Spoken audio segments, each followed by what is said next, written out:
So, checking out one today that I have been dying to watch ever since I bought it. We're taking a look at Dellamorte Dellamore, also known as The Cemetery Man. This is a 1995 comedy horror directed by Michele Soavi and based on a graphic novel by a guy called, let me see if I can get this right, Tiziano Sclavi, I believe. The film stars Rupert Everett, who is a name you're probably familiar with. He's been in a lot of mainstream stuff, such as Inspector Gadget and Slender Man, just to name a few of his more beloved roles. This film I've spotted on the Letterboxd top 250 horror film list, and everything I've heard about it has been very positive. So let's see if it's all that, shall we?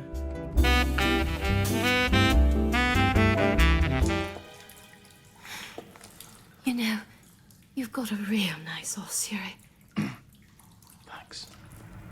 Nobody came today. I was a bit bored. Not even the Admiral.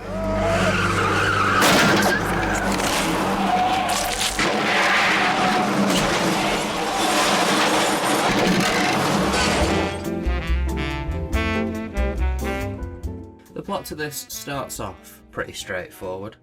Everett lives and works as a gravedigger in a cemetery with his assistant, who's like a slow, mute man-child. At night, though, the dead rise from their grave and he has to deal with them by bashing their heads in. He falls in love with a widow, but accidentally kills her one night, and then the plot just kind of gets weird from there. And you know what? I'm not going to spoil it in this video. I really enjoyed this film. I had a blast watching it. It's got some decent gore, some great humour, and it really mixes things up with the plot constantly. Really great watch. Really enjoyed this one.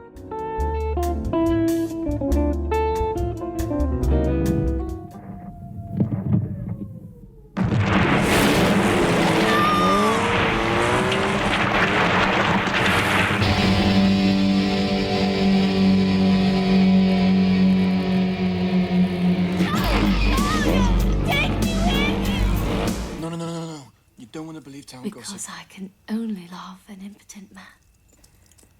Yeah, it's true. It's true. I like men. Their manhood terrifies me.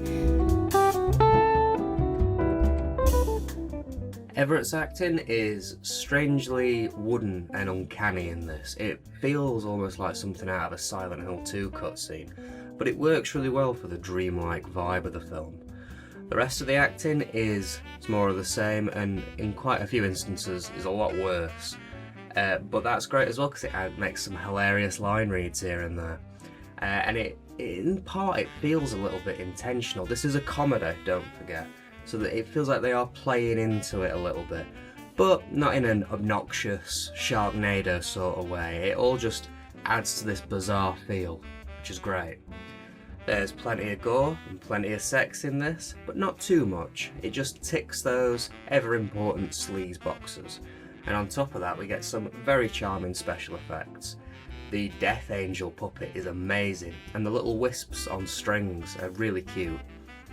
The sets, oh, I love the sets. It just oozes this campy gothic vibe.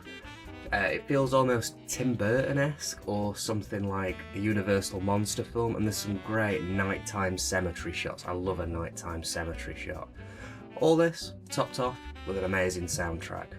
Really nice package.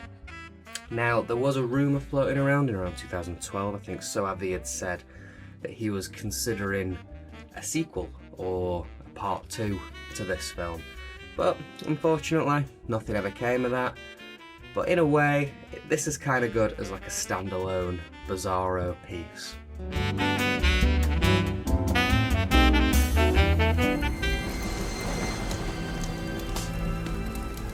Stop killing the dead. They're mine. If you don't want the dead coming back to life, why don't you just kill the living? I don't know who you are. Go away. Go away!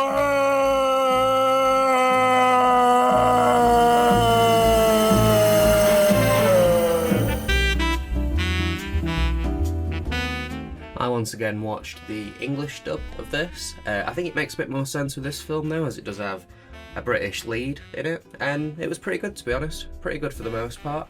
This is fully uncut as well, which is always nice to see. And the print was pretty decent as well. The visuals were really good. The audio was decent, but there was a little bit of popping, crackling here and there. Not a lot of it, but it was there. Bit of a shame, but it didn't ruin the film for me in any way. And on the disc, once again, outside of the 2 pre-menu trailers, we don't get any more on this disc. I guess they've just kind of stopped with those ridiculously long trailer packs of about 40 trailers. Oh well, I mean, who was watching 40 trailers anyway, really? We also get 2 interviews, relatively beefy interviews as well. We get one with the writer and one with the special effects dude. And we also get another one of those fact track things which we've had before. This time it's in the form of a text-based interview with Soavi and the writer Ramoli, I believe he's called. Just give me 1 second. Ramoli, yeah. Who's also interviewed in one of the interviews. But yeah, it's a fact track of an interview with Ramoli and Soavi while the film plays in the background. Pretty decent, not too bad stuff on this disc, really. Back to your coffin immediately. You can't stop me. You owe your job to me. Remember? Get down or I'll shoot. No, please don't. He's only eating. Move aside. Mind your business. I shall be eaten by whoever I please. This is my business. They pay me for it. Okay, time for the case. And it's all good here, really. Reed's pretty good. I had to look up what Grand Guignol was, though. That's a new one for me. Also, weirdly, this blurb has a credit on it. Never seen that one before. Outside of that, though, it's all good. The runtime is spot on to the second here, which is crazy. They must be making up for some of the incorrect ones previously. And the reversible cover, it looks pretty good.